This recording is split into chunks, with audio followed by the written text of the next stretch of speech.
नमस्कार दोस्तों, मैं हेमराज सैनी, सहायक आचार्य संस्कृत राजकीय महाविद्यालय बिजोलिया। आज के इस ई लेक्चर में अध्ययन करने जा रहे श्लेष अलंकार।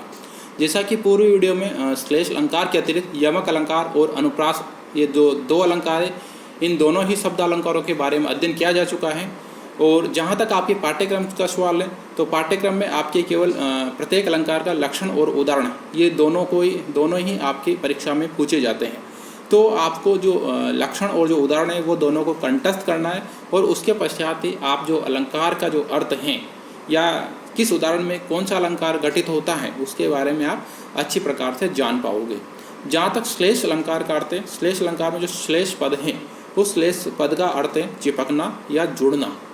अर्थात यहाँ पर जो शब्द होते हैं वो परस्पर इस प्रकार जुड़े हुए रहते हैं कि उनका मालूम नहीं पड़ता, या वो जो शब्द होते हैं वो शब्द ही उस उदाहरण विशेष में चमत्कार आदायक होते हैं या उत्कृष्टता उत्पन्न करते हैं उस उदाहरण में, या उस जो उदाहरण है होता है उस उदाहरण का अर्थ भी उस शब्द के माध्यम से ही वहाँ पर प्रतिपादित किया जाता है, परिभाषित किया जाता है। तो श्लेष अलंकार का जो अर्थ होता है वो जुड़ना होता है और चिपकना होता है।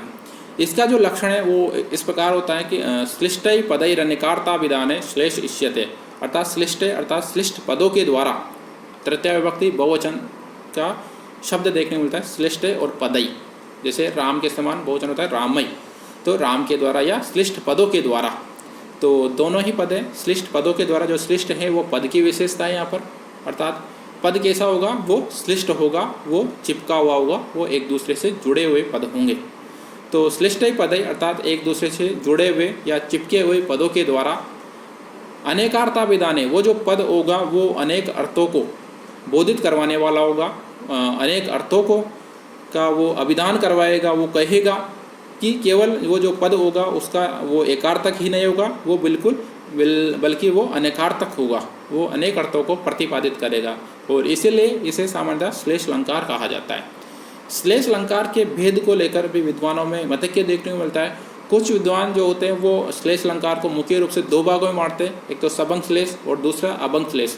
लेकिन कुछ काव्यशास्त्री विद्वान श्लेष अलंकार को या सबंग और अभंग इन दोनों को ही मिलाकर के श्लेष अलंकार के 8 भेद स्वीकार करते हैं, जिसमें वर्ण श्लेष, विभक्ति श्लेष, वचन श्लेष, पद श्लेष, लिंग श्लेष, भाषा श्लेष, प्रकृति श्लेष या प्रत्यय श्लेष, इस प्रकार से 8 भेद श्लेष अलंकार के देखने को मिलते हैं।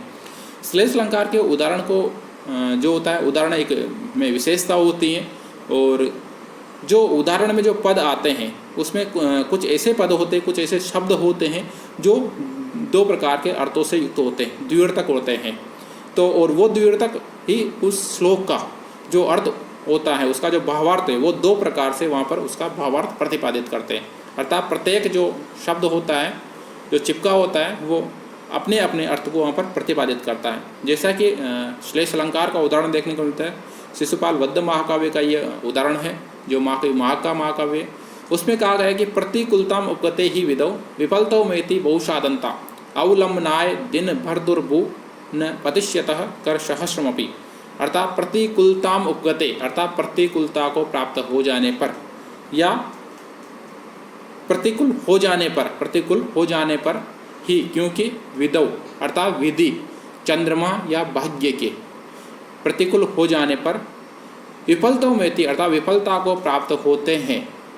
कब होते हैं? बहुसाधनता अर्थात अनेक प्रकार के साधन होने पर भी चंद्रमा या भाग्य के विपरीत होने पर असफलता को प्राप्त होते हैं, अर्थात विफलता को प्राप्त करते हैं। कैसे करते हैं? अवलंबनाय, जैसे कि सहारा बना हुआ, एक दूसरे के सहारा बना हुआ, दिन भर तुर्भु अर्थात दिन के ढलने पर या सायंकाल के समय, कर न पतिष्यते अर्थात उसे गिरने से नहीं रोक पाता। कौन नहीं रोक पाता? कर सहस्रमपि अर्थात हजारों किरणों से युक्त सूर्य भी, अर्थात हजारों किरणों से युक्त सूर्य को भी सायंकाल होने पर उसे गिरने से नहीं बचा पाता, अर्थात वो अस्तांचल में निश्चित रूप से प्रवेश करता है, उसे अस्तांचल में प्रवेश करने से नहीं रोका जा सकता। उसी प्रकार सैकड़ों हाथ होने पर भी यदि भाग्य प्रतिकूल है मनुष्य के, तो उस व्यक्ति को सफलता प्राप्त नहीं हो सकती, चाहे कितना ही वो प्रयत्न करे। तो एक भाग्यवादी सोच ये बताता है श्लोक कि भाग्य यदि विपरीत होता है तो कितना भी प्रयत्न किया जाए कितने भी सैकड़ों साधन हो, उन सैकड़ों साधन या सैकड़ों प्रयत्न के माध्यम से भी सफलता प्राप्त नहीं कर सकता, या जो अपना निर्दिष्ट उद्देश्य है, जो प्रयोजन है, उसकी सिद्धि नहीं हो सकती। तो यहाँ पर जो पद है विदौ अर्थात प्रथम पाद का जो अंतिम पद है विदौ, वो विदौ सप्तमी विभक्ति एक वचन का शब्द है।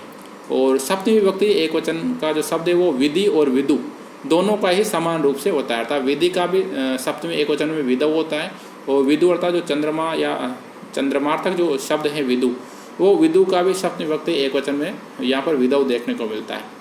अंतिम पद में जो कर जो शब्द है, कर वो सामान्यतः उसका पर्यायवाची शब्द है। और तो हाथ जो होता है मनुष्य का, हस्त जो दो हाथ है, उन्हें भी सामान्यतः कर शब्द से संबोधित किया जाता है।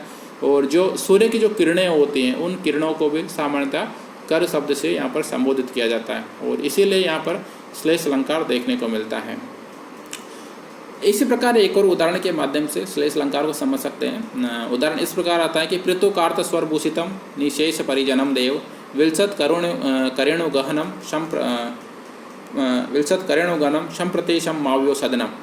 यहाँ पर जो एक शब्द आता है, पद आता है पृथुकार्थ स्वर। पृथु जो शब्द होता है वो पृथुकार्थ होता है, तो होता है बच्चे या बालक, और आर्त स्वर, और जो बच्चों का जो स्वर होता है वो आर्तदायक होता है, वो कोलाहल से युक्त होता है। यद्यपि उसे कोलाहल कहा जा सकता है, लेकिन जो जिनके अंतःकरण में वात्सल्य भाव जागृत रहता है, वात्सल्यता रहती है या स्नेह रहता है, स्नेह स्थायी भाव रहता है, उन्हें वो बच्चों का जो आर्त स्वर है वो कोलाहल पूर्ण नहीं लगता। तो वो एक तरह से उस घर की शोभा बढ़ाने वाले होते हैं, वो जो ध्वनि होती है बालकों की। तो इस प्रकार का जो घर है, जो बालकों की या आर्त स्वर से युक्त है, बालकों की चहचहाहट से जो ऐसा अगर जो सुशोभित हो रहा है। और दूसरा जो पृथुकार्थ का अर्थ होता है स्वर्ण पात्र, अर्थात ऐसा घर, ऐसा सदन जो सोने के गढ़ों से युक्त हैं। तो सोने के गढ़ों से युक्त होने के कारण और बच्चों की चहचहाहट या कोलाहल से युक्त होने के कारण वो दोनों ही जो घर हैं, ऐसे मेरे वो दोनों ही घर अत्यधिक शोभा को प्राप्त हो रहे हैं। तो यहाँ पर पृथुकार्थ स्वर जो शब्द है वो दिव्यार्थक है, और इस प्रकार उसका मिले हुए है कि वो या चिपके हुए है कि उसका यहाँ पर मालूम नहीं पड़ता कि किस अर्थ को वो प्रकट करता है। एक जो शब्द आता है वो आता है कि विलसत करेणु गहनम। विलसत करेणु गहनम अर्थात ये भी दो अर्थ रखता है। एक तो चूहों के बिल की धूल से व्याप्त, विलसत करेणु गहनम अर्थात गहनम अर्थात जो घर हैं वो विलसत कहते हैं। विलसत का वो होता है चूहे, और विलसत करेणु और रेणु, विलसत और रेणु, रेणु जो होता है धूल, तो चूहों की धूल से व्याप्त ऐसा घर। और एक शब्द होता है विलसंती करेणु तया गहनम अर्थात सुशोभित हथिनी से युक्त, हाथी का जो मादा स्त्री होती है, मादा हथिनी से युक्त। इस प्रकार यहाँ पर दो पद दोनों ही देखने को मिलते हैं, अर्थात दोनों में ही यहाँ पर श्लेष अलंकार देखने को मिलता है, और इसीलिए यहाँ पर श्लेष अलंकार है। अगले वाले वीडियो में इसी प्रकार जो अर्थालंकार है, उस अर्थालंकार के बारे में अध्ययन किया जाएगा। यद्यपि अर्थालंकार के बारे में पूर्व वीडियो में भी मेरे द्वारा वर्णन किया गया था कि शब्दालंकार और अर्थालंकार में मुख्य रूप से भेद ये होता है कि शब्दालंकार में शब्दों की प्रधानता होती है, पदों की प्रधानता होती है, और जबकि अर्थालंकार में अर्थ की प्रधानता होती है, अर्थात भावार्थ की वहाँ पर प्रधानता देखने को मिलती है। तो धन्यवाद।